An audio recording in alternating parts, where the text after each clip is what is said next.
Okay, welcome to our talk on automatic differentiation for quantum electronic structure, where we tell you how we incorporated techniques of automatic differentiation into the density functional theory toolkit, DFTK.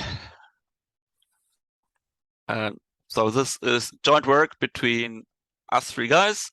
I'm Markus Towara. I'm a postdoc at RWTH Aachen University. I come from a background in automatic differentiation and also numerical simulation. Like until I got started into this Julia thing, I mainly wrote software in C++ and worked with finite volume CFD tools. My name is Schmitz. I'm a master's student in computer science at TU Berlin. I work in the machine learning group, and I got started in DFTK as a GSOC student last year. And my name is Gaspard Kemlin. I'm a PhD student at École des Ponts in RIA in Paris, and I did my PhD on applied mathematics and numerical analysis for DFT, and that's how I came to DFTK. The work we are going to present you today is also joined with Michael Hobst and Antoine Levitt, who are the main devs of DFTK. The outline of the talk will be the following. We will start with a short intro to DFTK and the basic principles of DFT. And then we'll present the foundations of AD before showing you how we implemented it into the DFTK package. Regarding DFTK, as you might already know, because it was presented last year at the JuliaCon, it's a Julia code for plane wave DFT. So it deals only with periodic system, and it benefits of the whole Julia ecosystem, such as like possibility for arbitrary precision, easy numerical control, and also algorithmic differentiation or automatic differentiation, which is the main topic of this talk. And what is nice with DFTK is that it's both suitable for mathematical development with a rigorous analysis on 1D toy models that are not representative of real life model, but from which we can have some nice insight, and both relevant applications for real materials with more than 800 electrons. And this package has been developed since 3 years now by Michael Hobst and Antoine Levitt, and now we are between 7,000 and 8,000 lines of code. So regarding the typical workflow of a DFT simulation, most of DFT software work in the following steps. So the first one is a setup phase where we define the model we use, we specify the atomic positions, their types. As I said, DFTK is for periodic systems, so we need to define the periodic lattice. We need also to define the plane wave basis. So all this, we define it in the setup phase. And once everything is set up, we run the solving phase where we compute a self-consistent field with a self-consistent algorithm, which I will mention just after that. All this to obtain a wave function that describes the state of our system. And once we have this wave function, we can compute by post-processing a lot of quantities of interest that describe our system, such as the energy, the forces on the atoms, the stresses, so on and so forth. And the idea of AD here is to backpropagate through all these phases. Now, regarding the physical principle of DFT, the idea briefly is to minimize some energy here, E of lambda, which depend on some parameter lambda, where P here is a mathematical tool that we call a density matrix, which is kind of linked to the wave function, and it describes the electronic state. And from this density matrix, for instance, we can derive here the ground state electronics density, for instance, of the Full-Arrhen here, as you can see on the picture. And it depends on some parameter lambda, which can be the model, the atomic position, the electric field, whatever you want to work on and change a bit. And this minimization you can rewrite it as a fixed point equation or a self-consistent field procedure, where you say that the minimizer P star need to be fixed point of some function fd, which is the Fermi-Dirac function applied to the Hamiltonian h of lambda, which depend on the parameter lambda. And it just, this Fermi-Dirac function just specify how we select the occupied state of our Hamiltonian. And so in the end, all this defines some P of lambda, which implicitly depend on the parameter lambda. And now the question is, okay, why are we so interested in derivative? In fact, most of quantities of interest are computed as derivative of another quantity of interest with respect to some parameter lambda. So the idea is to fix a parameter you want to vary, for instance, the atomic position, and look at the dependency of the energy with respect to this parameter. And then you will get the forces. If you look at, for instance, the dipole moment, and then the parameter you vary is the electric field, then you get the polarizability. And then writing this, you have some kind of chain rule where you see the different quantities you need to compute. You can also do that with other parameters that are not physical, for instance, model parameter, and then you can use all this sensitivity you can compute, for instance, for machine learning application. Now let us specify two special cases. The first case is the case of the energy, where the quantity A here is the energy. And remember, we are minimizing the energy. So at the minimizer, the derivative with respect to P is 0. So the second term in the chain rule here cancels, and we just have that the full derivative is the partial derivative. And this is called the Hellman-Feynman theorem. And it says that the first energy derivative are then comparatively easy because we don't need to compute this second term. For other quantities of interest, we do need to compute this second term, and in particular, the dp over d lambda. And if we do the math here, so the equations are written, so you can look at them if you want, but basically you write the fixed point equation, you derive it to lambda, and as we have, this is 0 for all p star at lambda, then the derivative is 0, and in the end, you get a relationship between dp over d lambda, which we want to know, and dh over d lambda, which we already know. It's the dependency of the Hamiltonian on the parameters.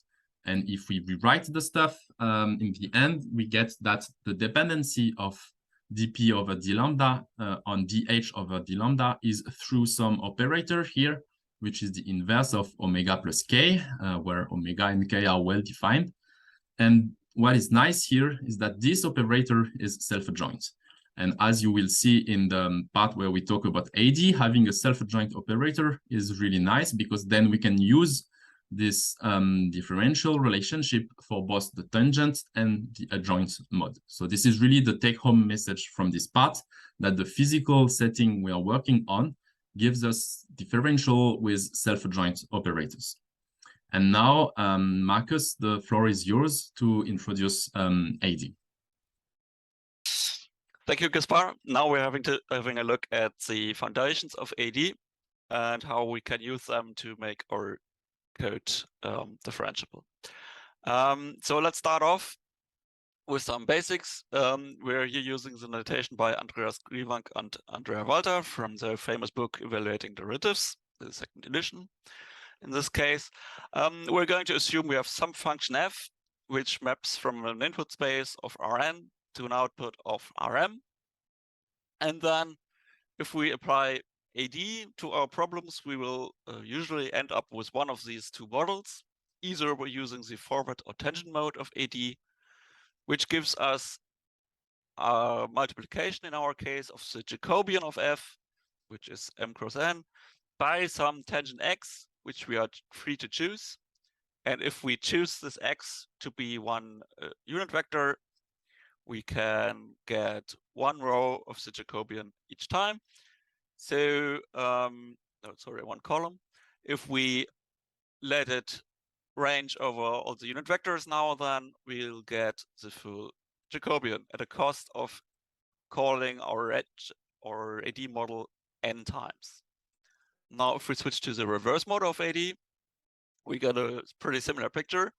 but this time we multiply the Jacobian from the left by this adjoint vector y, which again we're free to choose, but it has a different dimension, so it's from Rm, and we get the output actually written back to the adjoints of our inputs. And so if we want to accumulate a full Jacobian, again we can range over the unit vectors, but this time there are only m1 of them. So we get the full Jacobian at cost m times the cost of our AD model. And so the nice thing is that in practice, oftentimes the output dimension is much lower than the input dimension, or even just a scalar. So for example, if we do a least squares approximation, like a least squares fit, we'll only get a scalar output, but we might have thousands or millions of inputs to optimize.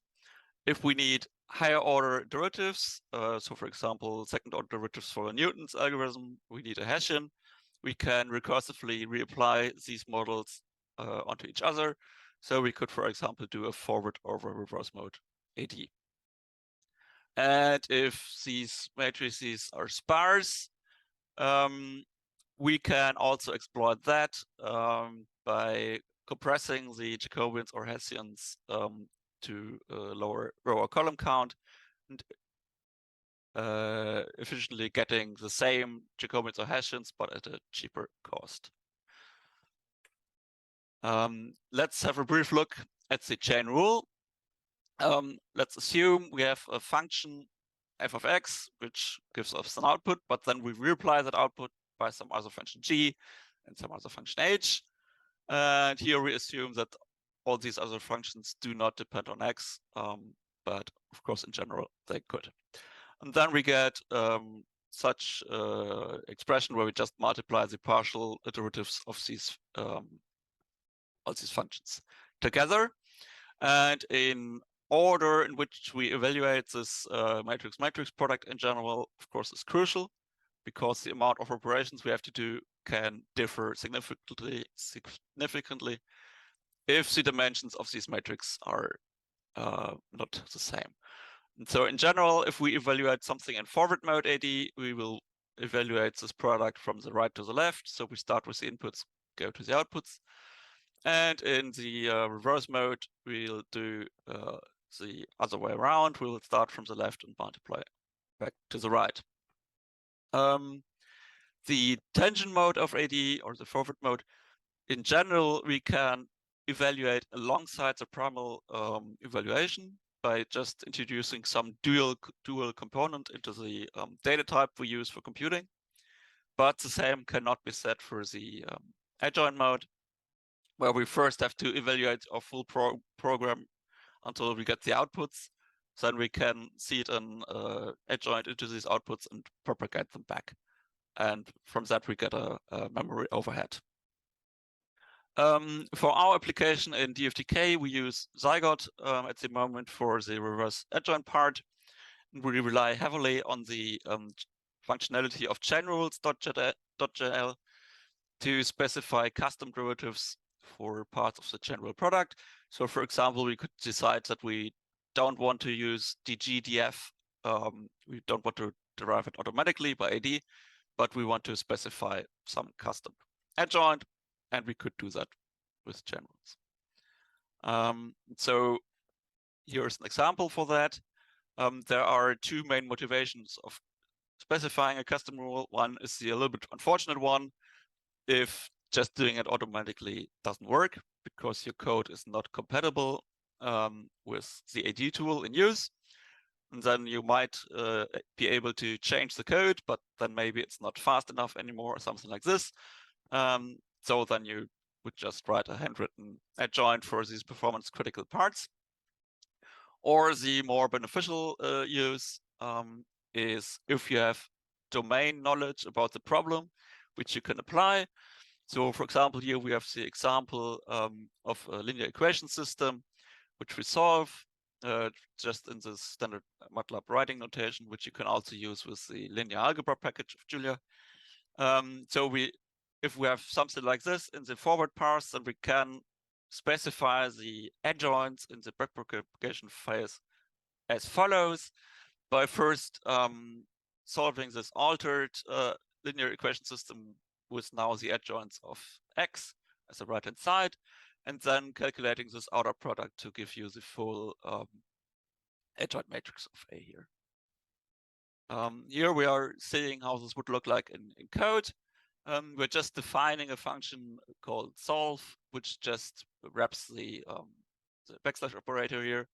And then if you would just try to do the gradient of that function here, so we define a function here to reduce that from a Jacobian to a gradient by just summing the output of x up. So we duplicate the primal assignment here, but we could of course also just call our solve function again. And then we specify a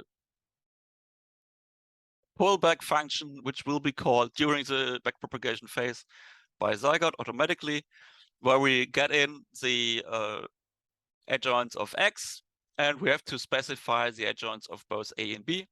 And we do that as we've been instructed on the previous slide by solving this altered linear equation system and then computing the outer product.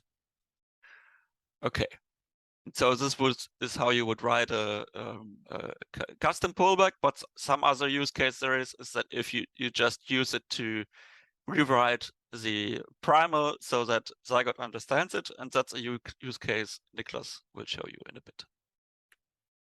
Thanks, Marcus. Okay, so we want to differentiate a code base of domain-specific numerical physics solvers.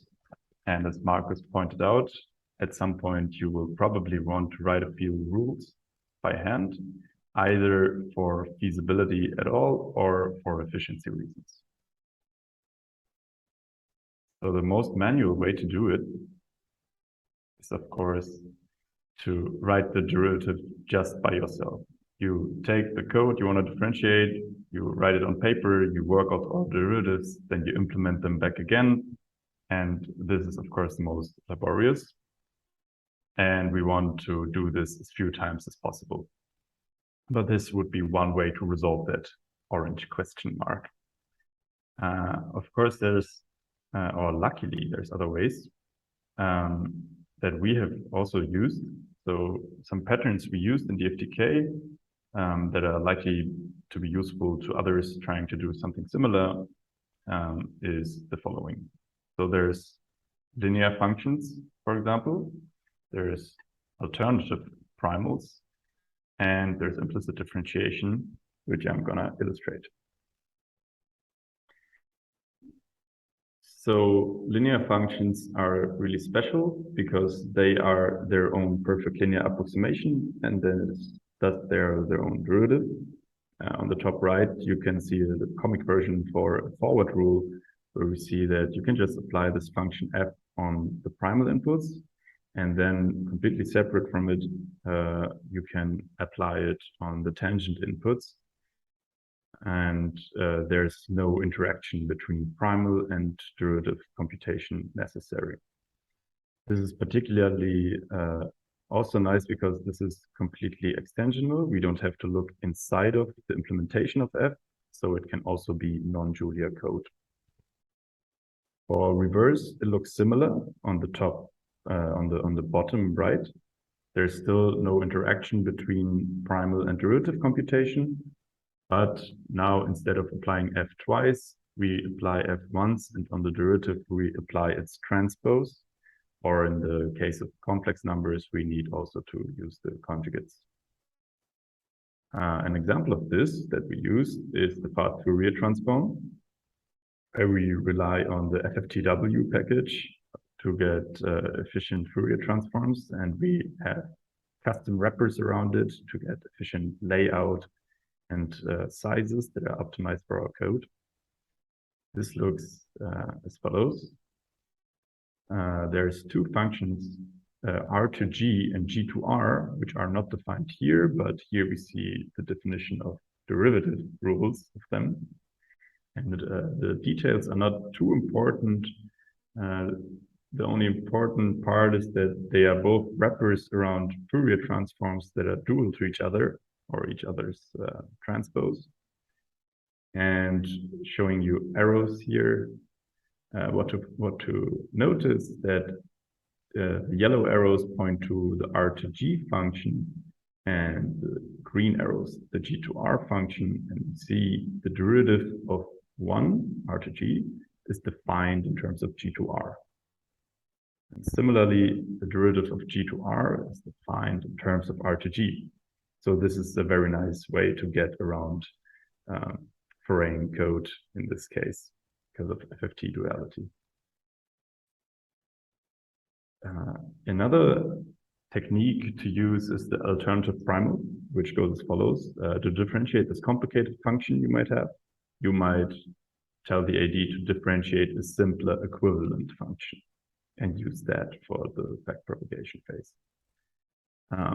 This uses a chain rule feature of calling back into AD, which was just introduced last year. And so we link to the docs here. This is especially good for prototyping, because sometimes one has a very optimized code to do some simple mathematical operation in a more advanced way to get it very efficient. But sometimes it's useful to start with the simpler implementation and use that for the differentiation. The third and biggest thing is the implicit differentiation type of rule. And we have one big one. This is the rule for the self-consistent field function. This is basically the most central function of the whole package and wraps around the actual solver.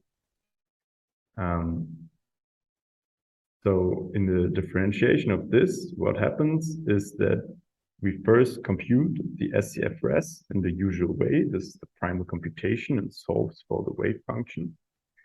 And then in the backpropagation phase, inside the fallback, we run a special linear solve based on the Sternheimer equation, as Gaspar explained in the beginning. What's very special about this is that we use this custom linear solver, which is really for this problem, but we use the same solver here in the reverse mode as we would use in the forward mode. And this is really the self-adjointness property, which gets very handy, and several other physics packages might also benefit from. So this is the part where we planned to have a short demo, but me being from the future, I know that we ran out of time. So we just encourage you to look at these two links where we demonstrate the working of our AD reverse mode implementation for a simple example where we calculate the polarizability of a helium system. We got both the documentation and the adjoint code, which currently lives on this branch, for which you can click the link or scan this QR code. And with that, we're going to close. As a summary, it's very important to exploit physical properties of your problem. In our case, this was the self-adjointness of the SCF. The current ecosystem of AD tools for Julia lends itself very well for implicit differentiation. It works really well with chain rules. But still, writing performant code is not a trivial task if one wants to perform AD out of the box, because of certain limitations of the AD tools we sampled so far. And so up next, we're going to try some other tools, for example, Enzyme, which works on the LLVM backend directly and promises to allow us to mutate code. And also currently, we are working on publications for both the forward and the reverse mode AD. And with that, we thank the following listed organizations and people, of course. And with that, we're going to close. Thank you for your attention, and we're looking forward to your questions. Thanks.